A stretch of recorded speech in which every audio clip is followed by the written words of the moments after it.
everybody, I hope you're doing great. Welcome back to my channel, and I would like to thank you so much for the support that you're showing this channel. So if you haven't subscribed, I would like to remind you to please subscribe to this channel.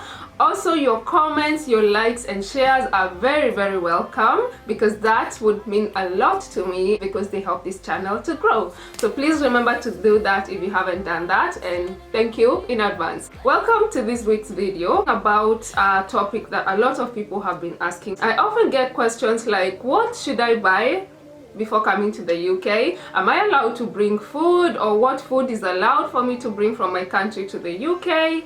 What clothes should I bring? Should I buy winter clothes from my country, or should I come and buy them there? And so I thought that today I will talk about some of the things that I think are important to bring to the UK.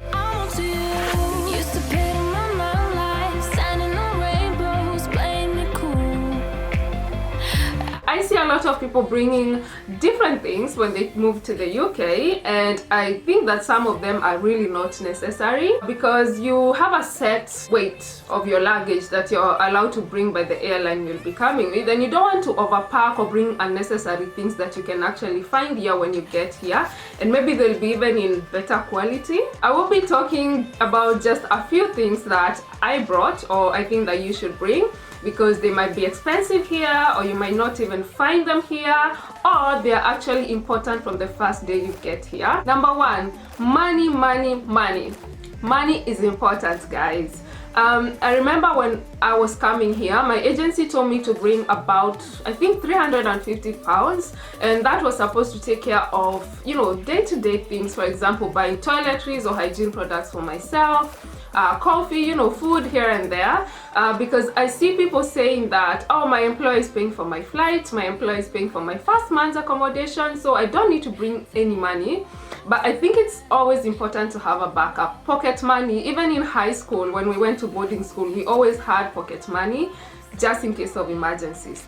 Your employer may pay for your accommodation. Like for me, I had my first week in a hotel, so my employer paid for my accommodation in the hotel. Breakfast was included, and I think dinner with a limit of either 20 or 25 pounds. But I had to eat lunch. I had, you know, to move from one place to another. I had some little appointments that I had to take myself to, and the employer is not going to provide money for that. So it's always good to bring money.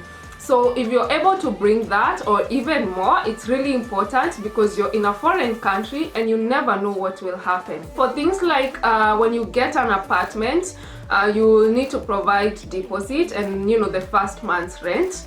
That could come to maybe £1,000 or even more, like it happened for us, but the employer will help you take care of that. So don't be worried about paying for deposit and first month's rent. If you discuss that with your employer, then it's already settled. But for day-to-day things, then be prepared to bring your own money. So please, money is the first thing I always tell people to come with, because it's really important. Number two, documents.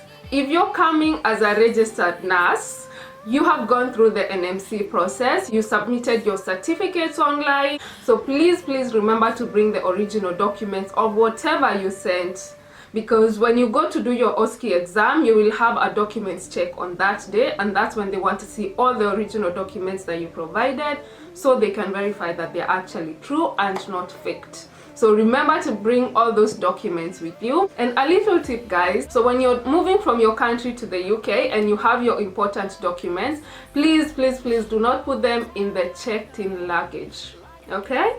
Put them in your carry-on, because you have it with you, and if it happens that your luggage, your checked-in luggage, gets lost, then you have your important documents with you.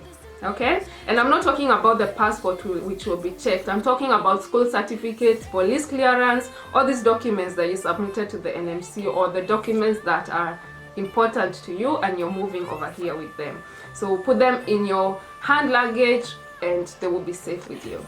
Number three, electricity plug. So in the UK, they use the 3-way electricity plug, and I'm talking about this because for some people, they come here and in their country they use a different one, so they start struggling to look for shops where to buy them. So this is the one they use in the UK.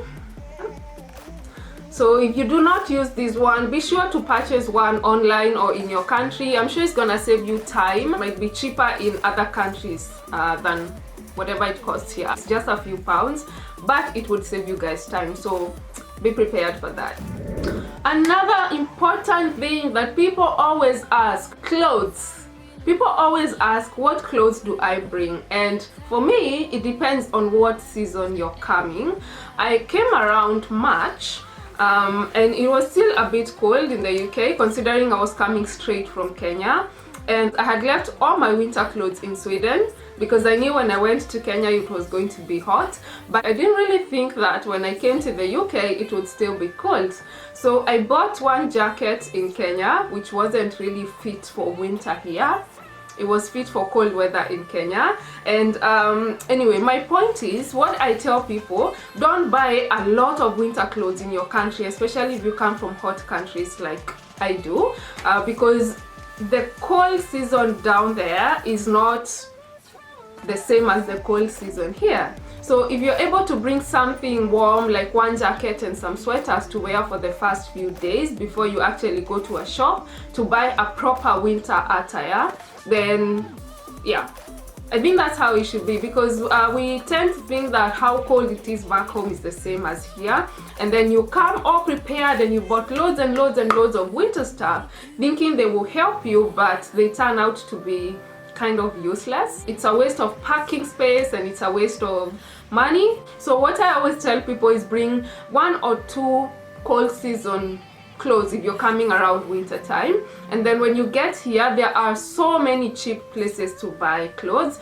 You can go to Primark, which for me I find is really cheap, and there are also second-hand stores that sell clothes at cheaper prices, and you can get some really good stuff there. It happened to me when I first went to Sweden. I bought loads and loads and loads of what I thought was winter clothes, and then when I got there I never used them, and I don't even know where I put them, but they didn't help me. So I wasted money, I wasted my packing space. If you're coming around summer, then you can bring like just the clothes you wear at home, because you know it's hot season and then it's hot season here. It's kind of almost the same, but I always advise people not to bring so much clothes, because when you get here you'll see so many nice stuff and you will always want to buy them, and before you know it you have this huge amount of clothes that you don't know what to do with. Yeah, so don't bring so much clothes. Leave some for home or give them out or sell them, but that's just my opinion. Food is something that people always ask me. Some want to bring fish, some want to bring fruits, some want to bring veggies, others want to bring spices. When it comes to vegetables and meat, I have no idea what is allowed or what is not allowed, and it's simply because I've never really been bothered to bring anything like that.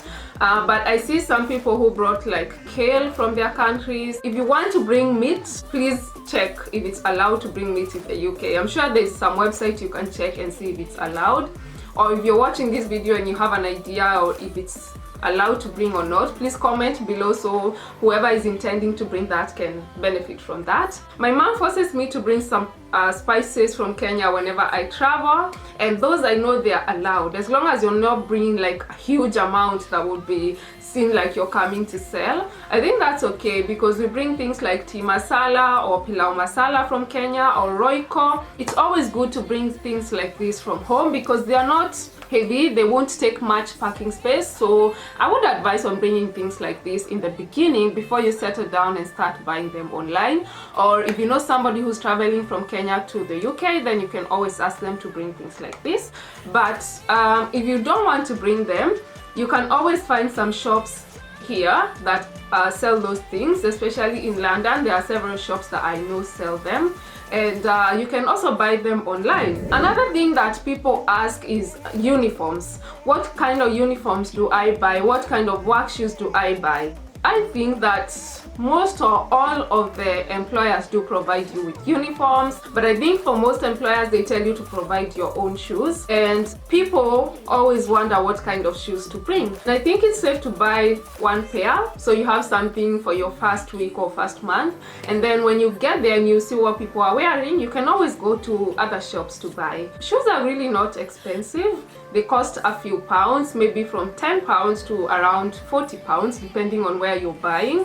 And I have even seen some shops, like there are some work shoes I go to Primark and I buy for £8, and that's really cheap. Ask before you come, ask what kind of shoes they use and what color, but black is always safe and you'll be okay. Once you get here and you have that one pair, you can always add more. Another thing that ladies ask is makeup.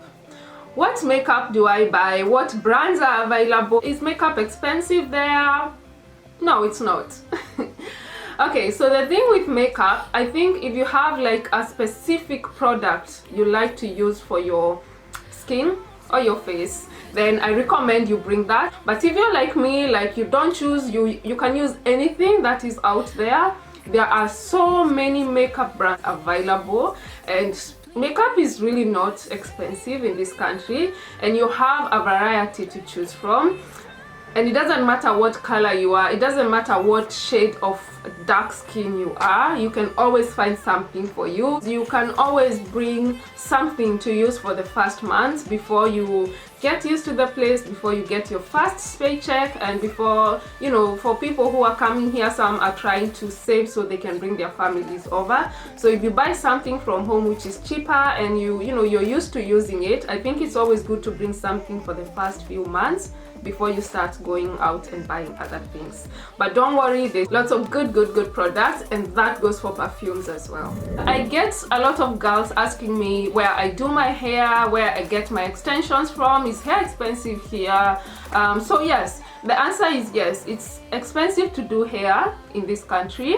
So for me, it's my way of saving money. I learned how to do my own hair. So for things like this, I do this for myself. I wear wigs as well, and I do other braids and, you know, simple crochet stuff by myself. And then if I want like really special things done, cornrows or like long braids that, you know, look presentable, then I go to somebody. But one thing I would advise for African girls like me who like to change their hair and experiment with different things, I would recommend to bring hair extensions from home, because in my opinion, they tend to be more expensive when you buy them from here than from home. I think they are better quality from home. I don't know, maybe I'm just biased, but they tend to be more expensive here and not really the best quality. You can always get hair online, like for these things I buy them online, but I'm sure if I bought them from Kenya, they would be way cheaper and way better quality. So I have a collection of hair here. Yeah, so I've got things like this that I recently bought in a shop in London, and both of these cost, this is £3.99. yeah, so it's like £4, which translates to about 500 Kenya shillings. It's really not that bad. And for other things like this, these are crochet. Things like this you can buy online. To be honest, hair is the only thing I'm interested in bringing back when I visit Kenya, because I find that it helps me, and then I can use it for a long time and I don't have to stress about thinking, oh, which website do I buy from, or is it good quality, and I have to keep checking people's reviews. But yeah, bring hair, bring your own extensions. You will use them for some time before you start going out there to buy other things. Guys, those are the few things that I think are important to bring to the UK. If you have other things that you think are important, please don't forget to comment down below, so people who are preparing to come to the UK can read up and, you know, have an understanding of what they can bring or what they can't bring. So thank you so much for watching this video. If you are interested in watching my playlist on UK nursing, please remember to click here. I'm going to put them somewhere here and you can watch the playlist. It's a lot of videos, so I hope they are going to be very helpful, and I've got other lifestyle videos. You can watch them down here. And also remember to subscribe, comment, like and share this video with your friends, and I will be very grateful. Thank you, and I'll see you on my next video. Bye.